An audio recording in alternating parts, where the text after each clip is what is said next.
Social media પર યુવતીઓને લલચાવતા બે આરોપી ઝડપાયા. પોલીસે ડમી ગ્રાહક બની ઓપરેશન કર્યું. દમણ પોલીસે સોશિયલ મીડિયા અને ઓનલાઈન પ્લેટફોર્મ દ્વારા યુવતીઓને અનૈતિક પ્રવૃત્તિઓમાં ધકેલવાના કેસમાં બે શખ્સોની ધરપકડ કરી છે.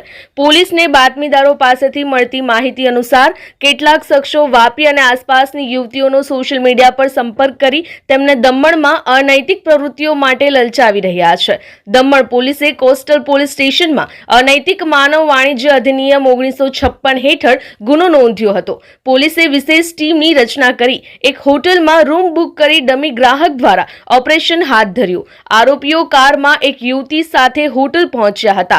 પોલીસે તાત્કાલિક દરોડો પાડી યુવતીને બચાવી લીધી અને બંને આરોપીઓને પકડી પાડ્યા. પકડાયેલા આરોપીઓમાં દિલીપ અમિત બિસેસ જેમની 47 વર્ષ ઉંમર અને હસનૂર જમન મંડલ જેમની 30 વર્ષની ઉંમરનો સમાવેશ થાય છે. બંને